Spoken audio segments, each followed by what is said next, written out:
Good afternoon and welcome again to The Doctor's Inn. I'm Jim Callow, your host, and today our guest is Ed Harding, President and CEO of Bay Area Medical Center. Ed joined BAMC in December of 2010, and apart from his duties as President and CEO of Bay Area, he's also the former chair of the Wisconsin Hospital Association, the past chair of Rural Wisconsin Health Cooperative, and a current board member of the Tri-County United Way. Welcome to our program, Ed. Great to be here, Jim. Thanks. And we also have John Hofer, Marketing Director with BAMC, and he may have something to add along the way. You can count on it. Right. And we're going to talk about that big project going on out on County T, University Drive. People driving by there are probably amazed at what is growing out there. So we're going to find out about the new hospital, which is scheduled to open August of 2018. And Ed, can you give us an update on how the construction's going?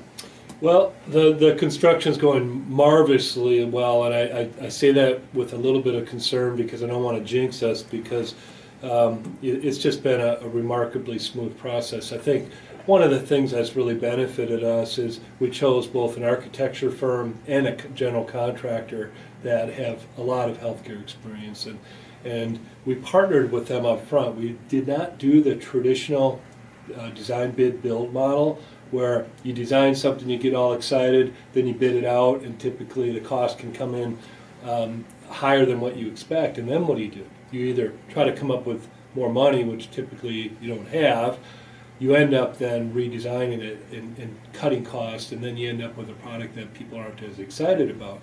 Instead, we did more of what's called an integrated model, where we identified the architect and the contractor up front, and we told them, listen, there is going to be a three-legged stool, the owner, the contractor, the architect, and we estimated what we thought the cost of this project would be, and we knew how much we could spend, and we challenged them to keep the project, as we went through the design process, to hold it to that mark, and our mark was $135 million.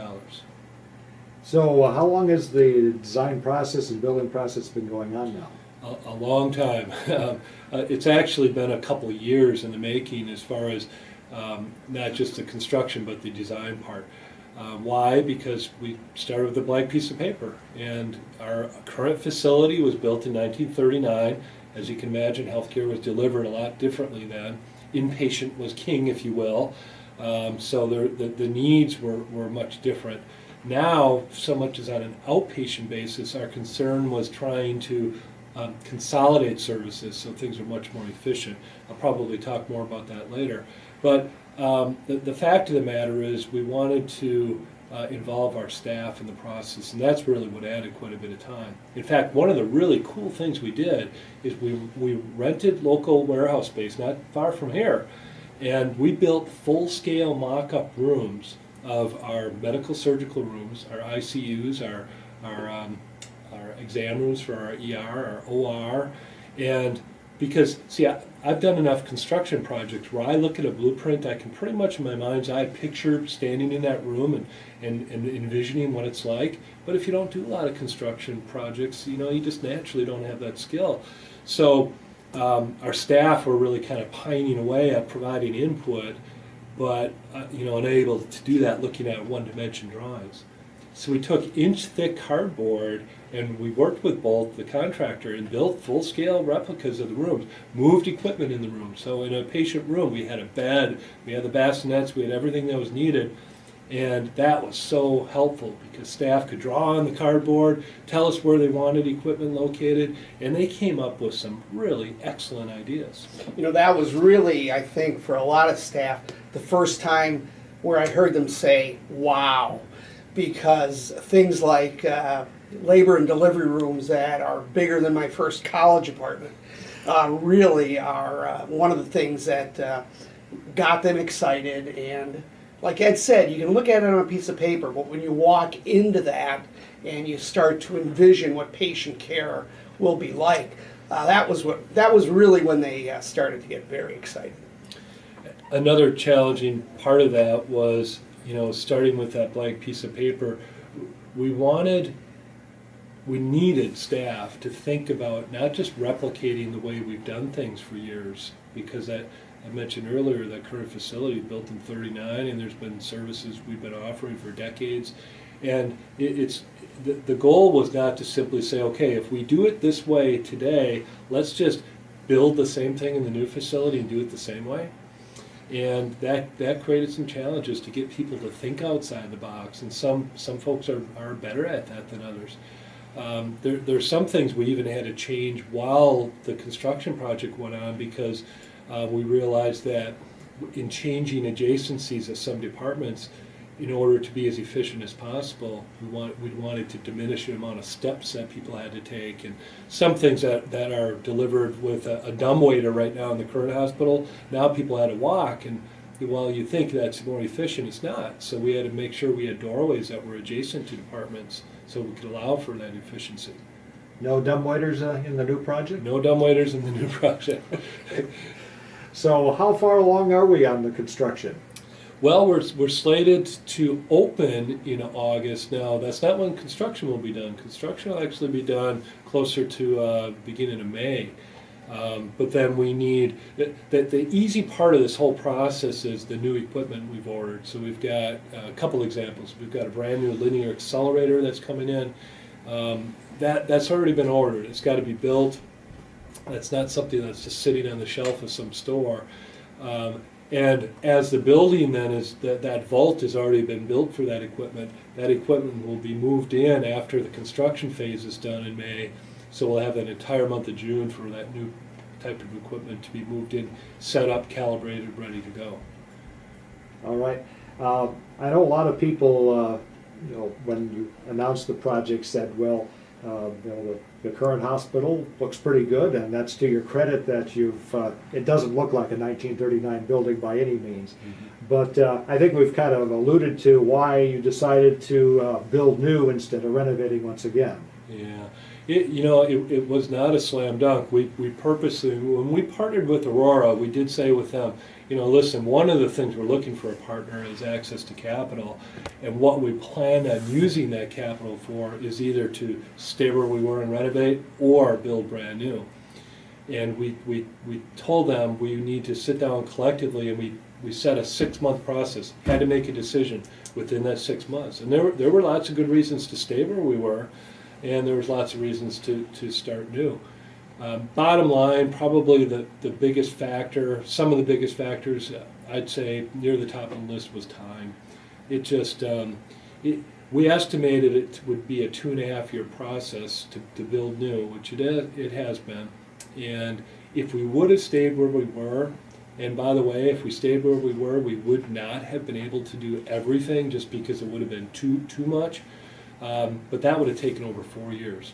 And the reason being is you got to be an ongoing entity while you're building. So you do it in phases, and it's not necessarily cheaper because you have to do it in phases. You compartmentalize, and you can't have just everybody going to town. At one point, we had over 350 construction workers on site at one point. Today, we have about 270.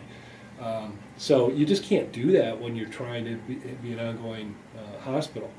Yeah, there are days where if you're not involved in the construction project and you're working at the hospital, you don't know we're building another hospital. It has not affected hospital day-to-day operation or patient care, one bit. And that was a huge benefit, I think. Yeah, there's no doubt that was a huge benefit because we knew putting up with the noise, putting up with the dust. We experienced that with the renovation through the years. That's one thing we've done a great job. You mentioned earlier, Jim, we don't look like a 1939. You're right, we don't. There's some areas that are beautiful. Now, there's some areas that are showing its age, and we would have addressed that. But the bottom line is we've done a good job of adding on. Here's where the problem comes in.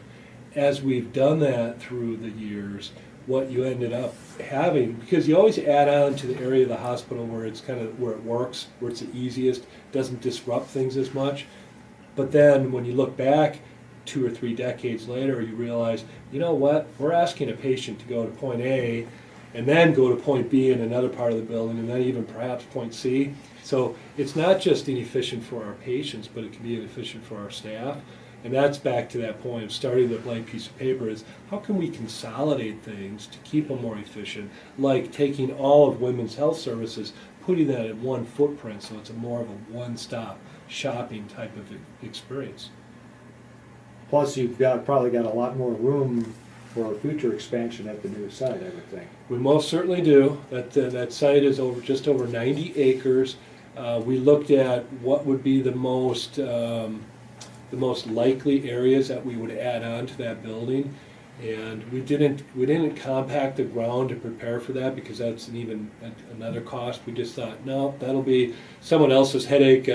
10 or 20 or 30 years, who knows when down the road, they'll decide, what could be needed. I mean, just think about when that place was built in '39, the services that offered today, couldn't even have dreamt of. I mean, who would think that removal of your gallbladder is now an outpatient procedure? I mean, it's just unheard of. We at one point had an inpatient chemotherapy treatment wing of that hospital. It was inpatient. Now that's all outpatient. I mean, who knows what our grandchildren are going to be dealing with from a care standpoint. For sure. All right, it's a $135 million project. Who's paying for it? Well, I'm happy to say a big chunk of that is through our savings. We've known for quite a long period of time that we were either going to invest heavily in our current plant or build new. So we were saving, and that created some challenges because we've had some financial challenges in the past few years where our staff would say, but look, we've got 400 days cash on hand, and normally you want to be right around 100. That's a good mark to be for a hospital. They'd say, how can we be struggling if we've got so much money? And my analogy was always, there's a difference between what's in your checking account, what's in your savings account. And what was in our savings account was we knew would be spent. We knew it would be spent on either that new facility or renovation. So about 40% of the project is paid for with cash on hand. And when we chose our strategic partner, Aurora, we told them one of our needs was access to capital. So when they invested in us, the minority interest membership, we set aside a significant amount of those funds in escrow. And we said, once we reach that 6-month decision on either new or renovate, then those funds would be released and had to be spent on the facility. So between Bay Area's good financial stewardship of saving money, the investment from Aurora, and then the rest we worked through BMO Harris Bank to issue new bonds. And that's how we're paying for it. No tax dollars are being utilized for this. We're not a county-run facility or anything. And then lastly, we really looked hard, and this was a job John deserves a tremendous amount of credit because in addition to the marketing, he's our director of our foundation. And as a not-for-profit, we qualify for tax contributions as a 501c3. So rather than just picking a number out of the air and deciding let's have a capital campaign, we hired a firm to do a study. And they interviewed about 55 local business leaders, community leaders, and we asked them, should Bay Area do a capital campaign relating to this new hospital? It's really a once-in-a-generation thing. That's a term that John's used. And the resounding answer, the unanimous answer was yes, we most certainly should have some kind of capital campaign. And what we didn't want to happen, though, as a larger employer, we did not want us to succeed at the expense of let's say, a church capital campaign. So that was part of the study of what else is coming down the pipeline. That's when we learned initially about the rec center, and there would be a philanthropy campaign relating to that. So we set our goal with a database decision, and that goal is $2.5 million. And, up until recently, we've been raising that money from inside the building. So of that 2.5, 1.2 million has been raised by the boards, the staff, the physicians, and the volunteers at BAMC. So halfway home, and now we're giving the community their opportunity to be part of this project. All right. This is The Doctor Is In, brought to you by Bay Area Medical Center, and our guests today are Ed Harding, the president and CEO, and John Hofer in the marketing department, and we're talking about the new hospital project that's scheduled to open in August of next year. And are there going to be any new services you'll be offering because you'll be in the new building? New services and new technology. So first, the technology. We've always offered really I've viewed our cancer care services as a regional cancer center. People travel from miles around to receive the care. The components of that are medical oncology or chemotherapy treatment. So that area, when I look at how beautiful it is and how much natural light is coming in there, and the ability to look out, and we envision having a healing garden out there, it's going to be gorgeous. But then the new equipment, the linear accelerator, while we have one now, the new one will be what's called the state-of-the-art True Beam Variant Motion Management LINAC, which a linear accelerator delivers a dose of radiation to destroy the cancerous tissue. So what this equipment will do is, just in a nutshell, if you had a tumor in an area like your lung that would move through your respiration, that equipment detects that motion and can actually continue to deliver the dose of radiation to the precise location, regardless of whether it's moving or not. Which, don't ask me how they build that equipment, but there's some pretty smart people out there that know how to do it. Wow. Yeah, wow is right. And speaking of wow, let's talk about what are going to be some of the wow features people are going to see and be impressed by when they first walk in that building.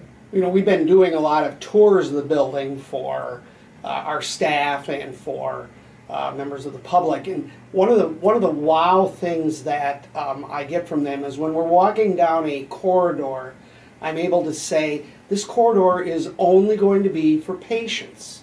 Patient transport will occur here. It'll be this elevator. So your privacy and your dignity is going to be protected when you're here at Bay Area. Now, you're going through the same corridors that the general public is going through, and that's just the nature of the building we're in. But that's a wow for a lot of people because they've all experienced that hospital experience. I think another wow ties both your question about new service. I kind of answered it by talking about technology, but I'm going to bridge the two together. We will, for the first time, have the capability for what's called an EICU. So we have an intensive care unit now, and we will in the new facility, of course. But we will also have that ICU hooked up to an electronic ICU, which is a bank of intensivist physicians in the Milwaukee suburbs. Their job is to help monitor ICU patients across the state. And the capabilities are such that they have ready access to the electronic medical record. They are able to see the vitals for the patient.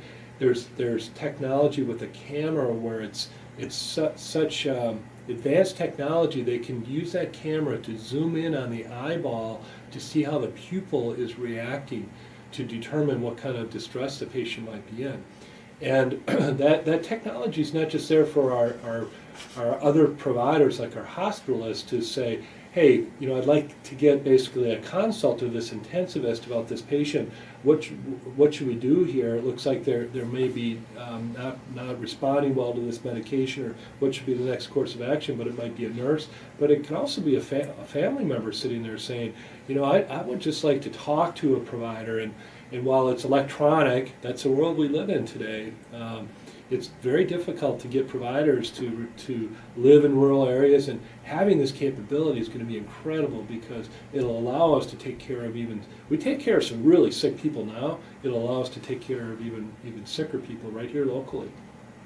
All right, we're talking about some differences in the patient experience and the fact that there's going to be separate hallways for just for patient use. How else is it going to be different as far as the patient goes? I think, I alluded to one earlier, and that's just a whole efficiency thing, less steps. But that's not just for patients, that's for staff as well. It's important for them to enjoy their work environment and to have a good experience there. So, and just everything being new. Think about when you buy that new automobile, that new car smell. It's gonna be exciting to be in an environment where everything is kind of new and fresh and a new way of doing things. Patient rooms are bigger. They're designed for the way patients are taken care of these days with the equipment and staff. We have some times where There's a huddle in the morning where the hospitalist and the pharmacist and the nurse and other caregivers are in the room. Our rooms are pretty small. These rooms are bigger.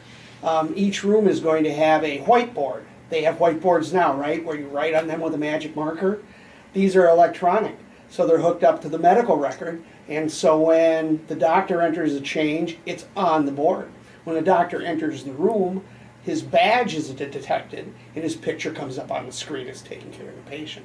So just the whole patient experience is going to be, I think, a lot more, it'll feel more caring because we won't be crowded on top of them. And I understand even the view out the window is going to be better. Spectacular, yeah. You're not looking at parking lot, you're looking at trees and kind of embracing the nature. And we've taken that theme inside the building as well. So in the main lobby, there's the ceiling is going to have wood, so it's pulling in the woods that are surrounding us. The back of that lobby towards the elevators is all more of a rough-hewn granite type rock, so we're bringing those elements in. Back to that room that John mentioned too, some of the simple things like transporting a patient from a bed into a wheelchair if they can't self-ambulate can be a burdensome process. You typically take a Hoyer lift, it's called, and it's a big clunky piece of equipment, and it lifts the patient up, and then you can poise them over a wheelchair and then lower them down. Rather than rely on a piece of equipment, and sometimes you only have a couple of those on one floor, every room would be equipped with it's a tracking system above the bed with a motor built into it, so you can lift patients up if need be and lower them into a wheelchair, for instance. So that capability will be in every single room, and it's just a standard of practice now. Super. Well, let's talk about how you're going to move from one hospital to the other and continue to give good service. It's a daunting process, and it's a process we began already months ago, even though it won't be until mid-August when we actually move, and it'll be an overall week-long process, but there will be a time, there will be a day that mid-August where we will say, starting at this time on this day, the old place is closed, the new place is open, and that part of that's just the realities of emergency medicine. You know, it'll be easy to communicate to the local 911 service starting at, and I'm just fictitiously picking a day and time here, but if it was Wednesday at 1 o'clock, it'll be easy to inform them that ahead of time. John's job is through the social media of making sure people are aware of that. But of course, you know, word sometimes spreads fast, but the worst case scenario, we certainly wouldn't want somebody to self-ambulate to the wrong location. So we'll even have steps taken in the old site to say, you know, this site is not open and go elsewhere. And John, I'd love for you to talk about the social media aspect of like a Google Maps and how that's handled. In this day and age, you know, you drop a pin on where you're going. To change the location of that, however, you have to go through mail, snail mail. Between everything we're doing there and a lot of radio ads, we're going to try to make sure nobody in this town doesn't realize when the hospital is moved. Now I understand that in the weeks before you actually open the doors out there, you're going to have the public be able to go out there and tour and see the new place. Yeah. Throughout the month of July, actually, we'll have a series of open houses. Some are earmarked for specific target groups like emergency responders, ambulance crews, that sort of thing. Of course, we'll have some open houses for our people that are supporting our capital campaign, that sort of thing. But John actually has the flyer from 1939, the original booklet of when the original hospital opened. They did it over 5 days. Monday was Menominee Day, Tuesday was Marinette Day, and they had people come, you know, they had 12,000 people walk through that place before it opened in 1939. So if we can do that, that'll take us a long way to making sure people know where the new place is.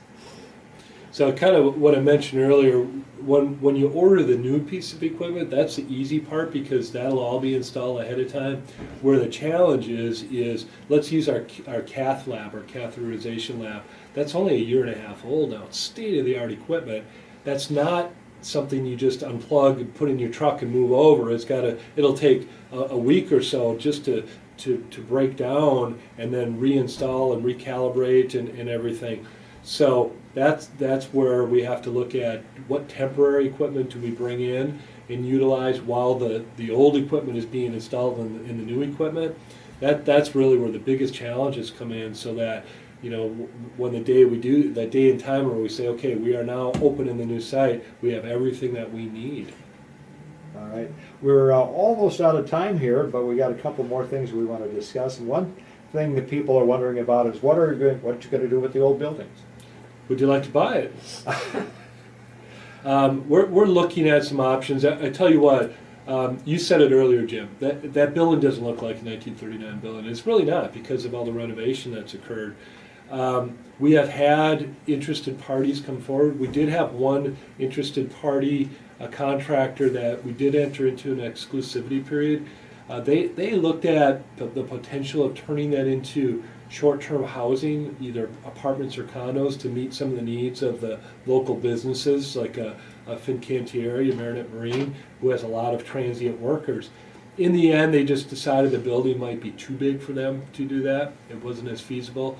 So we're looking at other options right now and talking to other developers. Probably the biggest detriment we have with that building is it's so big. You know, it's about 300,000 square feet. So, you know, that limits us somewhat. What I can say, and I'd hate for it to ever come to this, but the city was very wise. When they annexed the 90 acres for the new site, what they didn't want, and I tell you what, I and our board did not want that building, the current building, to ever become a white elephant. We don't want it to just sit vacant and have it become an eyesore. So we are committed to, if after 5 years that building is still vacant, we have set aside in escrow held at Stevenson National Bank $1.5 million to tear that place down. Again, you know, I hate to see it come to that. Now maybe what happens is we utilize some of those funds to demo parts of the building that maybe won't be needed to whomever ultimately occupies that space, and I hope that that's what becomes, because I'd hate to see it just, you know, tore down and wasted when there's such good useful life yet. For the short term, we'll continue to offer our rehab services at the mobility center. That's not going over to the hospital. And our financial services building, which is right behind the mobility center, will stay there as well. So those buildings will have a longer shelf life. Okay. And one final question. We've been seeing or hearing about a number of new doctors coming to the community. How's the new hospital prospect helping your recruiting? Well, it's certainly not hurting. You know, as you can imagine, I mentioned earlier, it's not easy to get providers to think about a rural experience, because it can put a greater burden on them from a call standpoint, that sort of thing, as opposed to a metro area where they can maybe share a call with a dozen other providers. But all things being equal, if there's a provider that's looking for a community of this size, and you have a choice to join a facility that was built in 1939 or a brand new building, I have no doubt that will give us an edge. It's not going to be a panacea, it's not a silver bullet, it won't solve all our problems, but it's certainly going to help. And I also think it's going to help from a retention standpoint, because again, you know, we're a product of our environments, and if we're happy with our work environment, if we like the facility and all that newness, it tends to make for a happier workforce. So certainly I hope that translates in retention. All right, well, we're really looking forward to seeing the new facility with the doors open, and it's going to be a certainly interesting few months for you in 2018. So good luck with all that, and thanks for telling us about how things are going out there at the new hospital project. Ed Harding, the President and CEO of Bay Area Medical Center, and John Hofer with the Marketing Department. Our guest today on The Doctor Is In, brought to you by Bay Area Medical Center, and join us again next time. I'm Jim Callow. Have a great day.